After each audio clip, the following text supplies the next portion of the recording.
Good morning, everyone.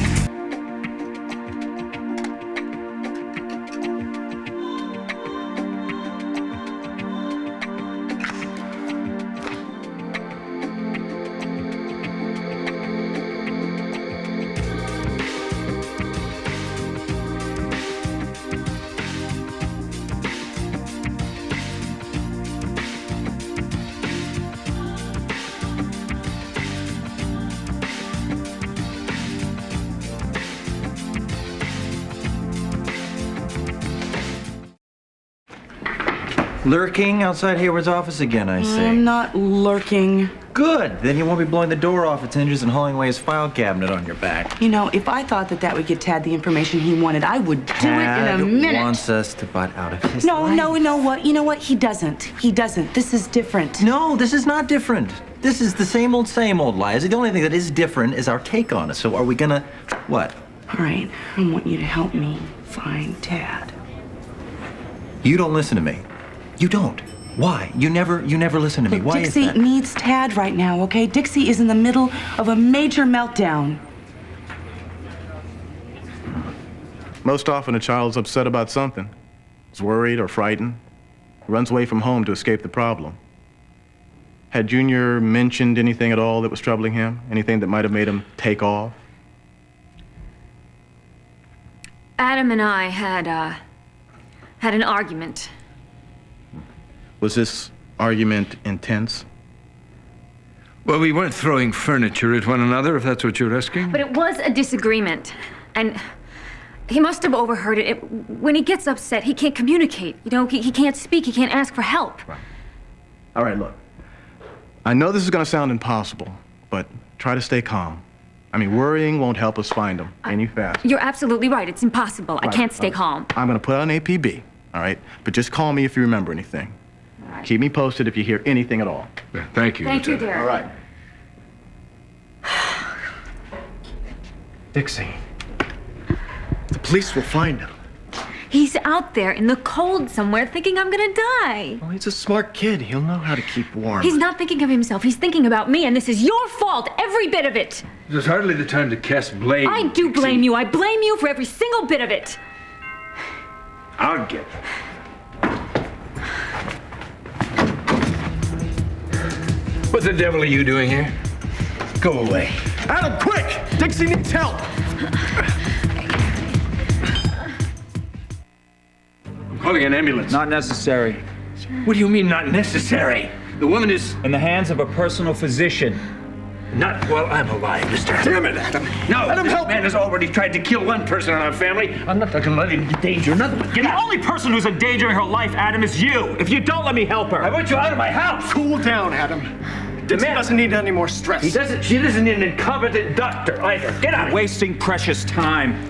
I've been treating her for pericarditis for months. Why wasn't I informed? Because it was none of your business, Adam. Let him help me. He's a quack. He saved her life in New York. Leave him alone. You better know what you're doing, mister.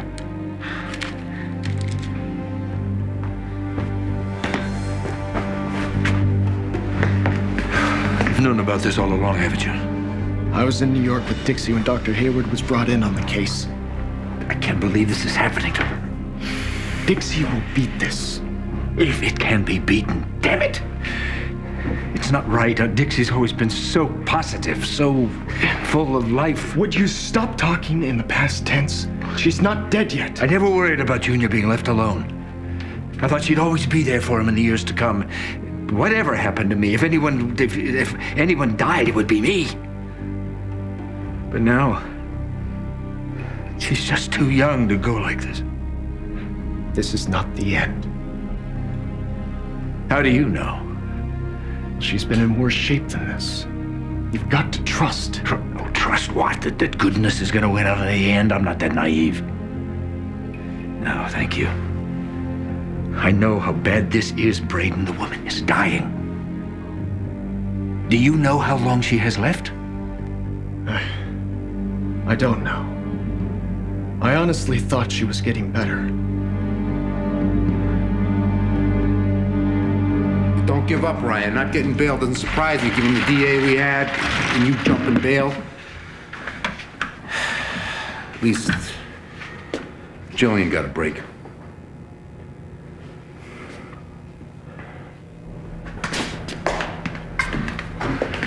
Gillian, I paid your bail. We can go.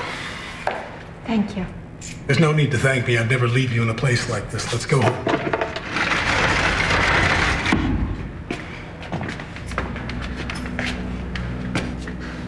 No. I can't go. Gillian, you do not belong here. I belong with my husband. If he stays, I stay.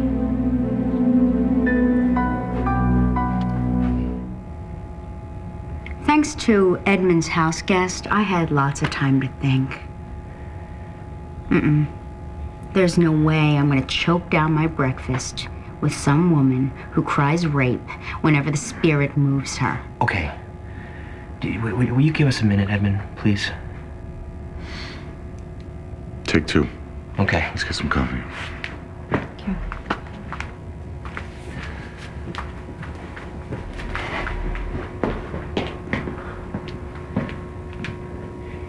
Do you want some juice or something? No, I would not like juice.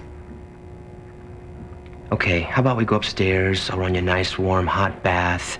We'll put some bubbles in it. You'll feel much better. A bubble bath is not going to make me feel better about any of this, Mateo. Have you ever looked into Kit Fisher's eyes? They're dead eyes. The dead windows to her dead soul. And I'm not staying in this house with her. I'll have nightmares if I do. Let's go upstairs. And pack. Yes, let's do that. Let's pack. They're in the kitchen. We can leave. We never have to see them again. We'll stay at my father's or the Valley Inn. Tomorrow we'll go real estate Take a deep breath. Slow down. I am not going okay? to slow down until Kit Fisher is a dim memory like the last time I had food poisoning. What about Max? What are you gonna do? Just leave him here? No, I just got full custody of we'll him. pack Max too. Max! Honey, we can't do it like that. Yes, we can. It won't work. Yes, it will. It will work. It will work. We'll make it work. Mateo, please listen to me. I'm not staying here. Let's go someplace where we are loved and respected and where I'm not hit with a gag order on the truth every time I open my mouth. You can't forget about Raquel. I know. But she's part of this too. Look, something freaked Junior out, and I think it's the connection between Dixie being treated by David. Well, yeah, I'd freak out too if I knew my mom was being treated by David Hayward. Plus, he's a 10-year-old kid. He's probably scared. He thinks his mom's got a serious disease and she's keeping it a secret from him, you know? I asked Dixie about it. She just put the brick wall up. She wouldn't talk to me. I know. Tad's doing the same thing. He won't return any of my messages. Hey. I got a couple hours left. I suppose I can round up a few people and look for Junior. Oh, thanks. Yeah. Have they called the search center? I don't know. I'll call. And then when you get everybody rounded up, will you call me? Because I want to help. Yeah. You sure you're up to it? Yeah. No, I want to do something. I know. I mean, I keep thinking, what if it was my child? I mean, this little girl is, is real to me, and I can see her here, and I imagine her first piano recital and what she'd be like in the Christmas play. And whatever the past is, Dixie's a parent, and I can only imagine what she's going through. It would break my heart. We're gonna find Junior. Yeah. We will. You make those phone calls, and I'll get some people together. Okay? Okay. All right.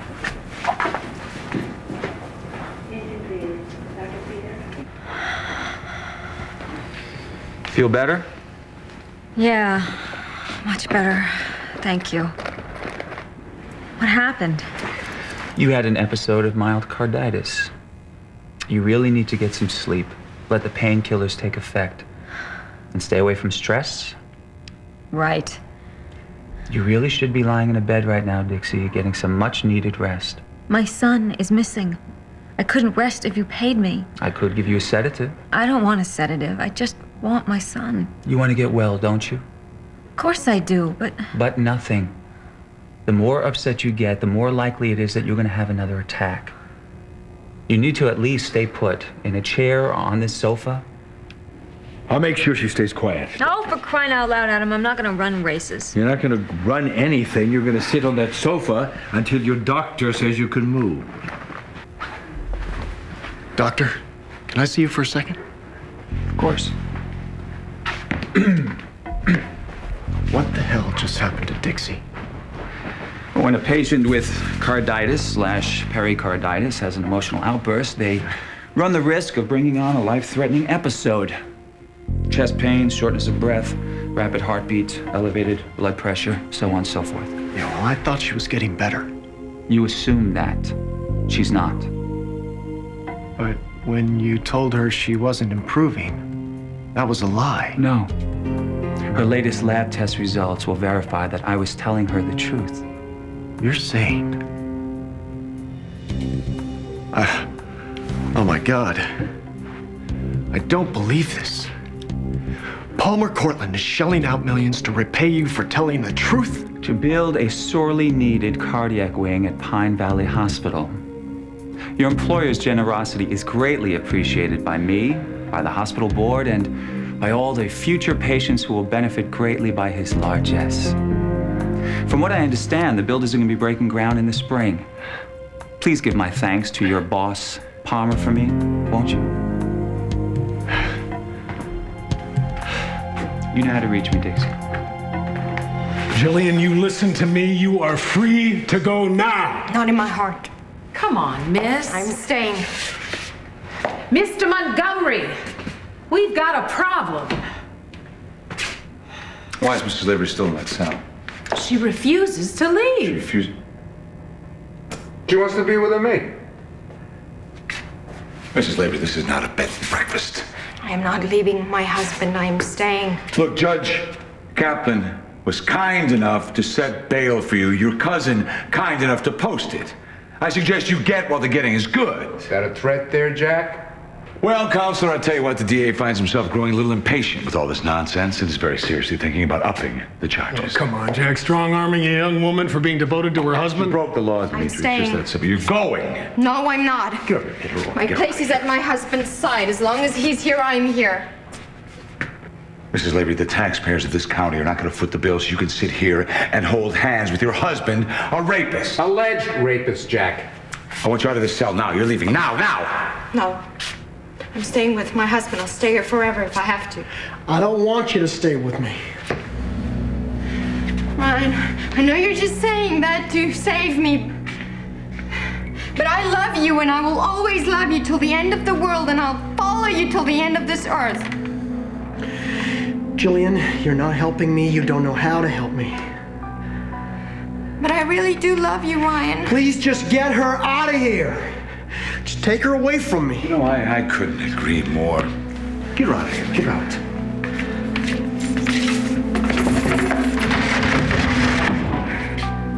Come on. It's okay. It's okay.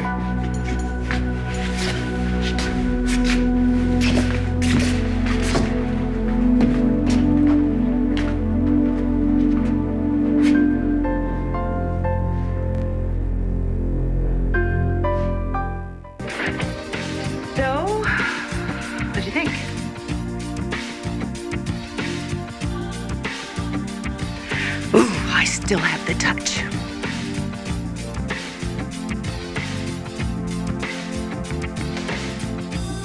Bye-bye.